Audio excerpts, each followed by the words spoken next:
one of the things that Tim did for the postseason is he asked all of the parents to send in a picture of them when they were younger, outside the uniform and inside the uniform. And then you created this video. I'm going to show the video. It's unbelievable.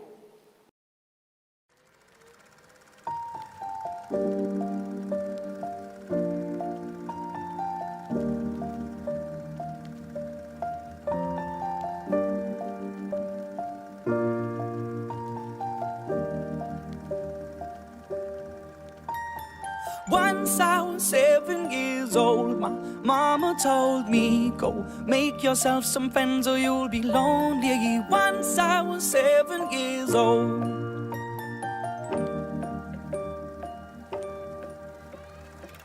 It was a big, big world, but we thought we were bigger, pushing each other to the limits. We were learning quicker. By 11, smoking herb and drinking burning liquor.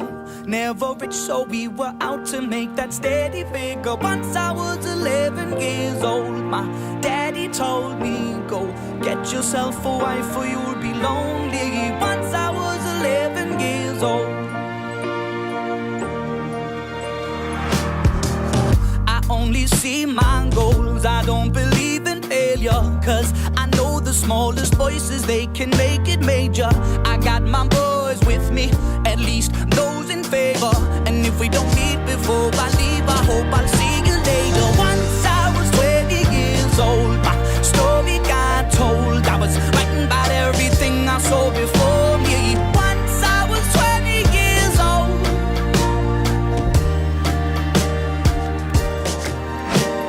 Soon we'll be 30 years old. Our songs have been sold. We've traveled around the world and we're still roaming. Soon we'll be 30 years old.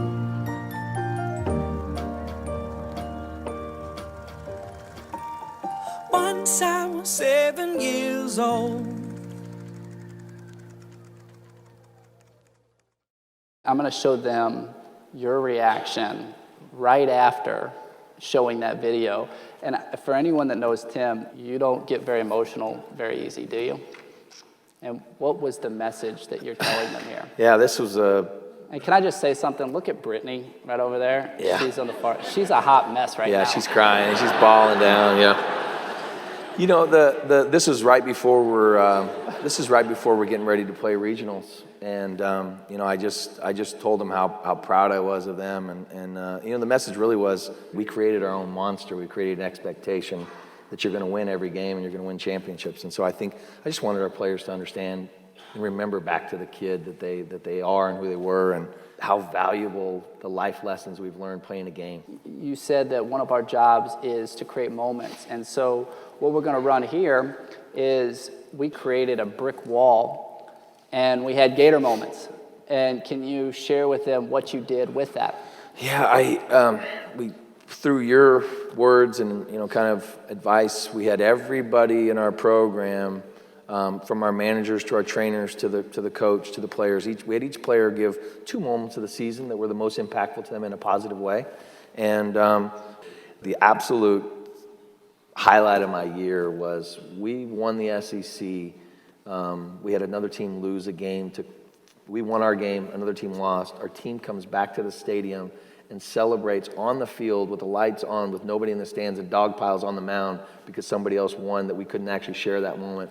That just tells you what, again.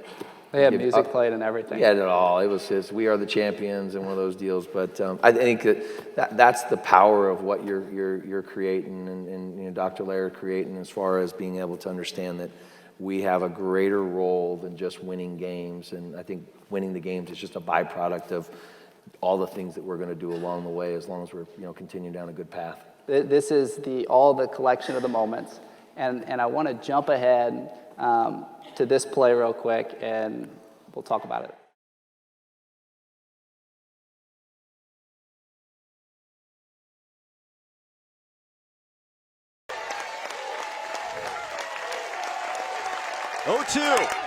Hit hard to center. Merritt to the warning track. It's gone. Georgia is headed to the World Series in Oklahoma City.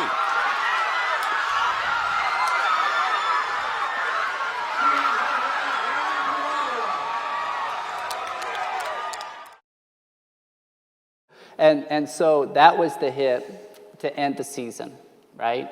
Now, what I want to show you guys, this is unbelievable. This is moments after that occurs. You're expected to three-peat, and this is the post-game presser. This is Aubrey, your catcher. Unbelievable leadership. And just check out what she says. Yeah, that ball was hit pretty well. But with Kirsty in center field, you know, there's always a chance. I mean, since the day we got here, Kirsty's been the player that would go through a wall. So her literally going through the wall to try and rob that, to give our team a chance, really kind of just shows you what Kirsty's about, shows you what our team is about, shows that even though that ball was hit really, really well, we still thought that we had a chance with Kirsty in center, and she's one of my best friends, and I'm happy to have played with her for 4 years. What do you think about when you see that? Well, I was sitting right next to her, so I was trying to do everything in my power to, to hold it together for her and with her. But, she was, just like you said, the way she described Kirsty Merritt and her ability to not only run through a wall to catch a ball, but run through a wall for her teammates is an accurate description of one of her good friends and one of our, just most She steady was players. the one that was actually diving in the childhood picture of her diving into home plate with her feet behind her head.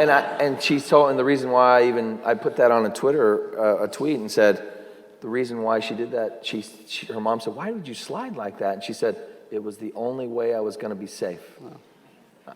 She didn't realize there was a hole in the right side of the batter's box that was that deep that put her into that scorpion position, but that's the kid. That's the kid. And it's interesting because talk about you go in, you address the team after losing, and keep in mind, for some of those seniors, their biggest fear was losing the last game in their uniform. So you have to give that speech. And I just want to do a sidebar. What's hilarious is Tim handled everything incredible, and I said, man, you inspired me with how you handled the post-game presser. And you said, Brett, I had a lot more experience. I had a lot more experience in the losing moments than I had in the winning moments. I didn't know what the heck to say when we won.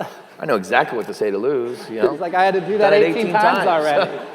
It's just that's how it works. And so he goes back into the locker room. You address your team, go do a little bit more media. Then you go into your own locker room. Your wife comes in. Talk about what she says. Hey, I know you're the head coach, but your team's waiting on you. And I said, what do you mean they're waiting on me? And she said, they're in the locker room, and they're still there.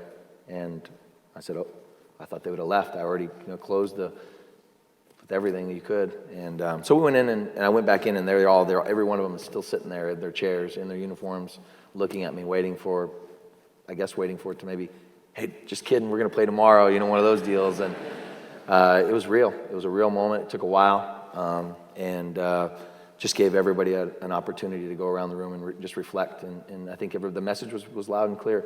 Not one person talked about the potential for a mistake by a human in a game, making an umpire decision or the pitch or this. Everybody was focused on us. Nobody made an excuse. I was so impressed with the professionalism of those players. They were emotional. They were sad. But nobody made an excuse, and nobody had any regrets. I can see it in their eyes, and for that, I was super proud. Well, and this is a great example. She said, when you commit to being a Gator, it's not for 4 years, it's for a lifetime. And to bring it all full circle, I think what it shows is they were knocked down, and I can tell you they were totally connected. And I think that's why Tim says, maybe it was a good opportunity for us to test our strength. And maybe that was why it was such a rewarding experience. Yeah, I think it's a humbling experience, and you learn true character of everybody in your program and everybody associated with your program through a loss. That's how you don't learn who a true person is by wins. It's easy to win. It's hard to lose.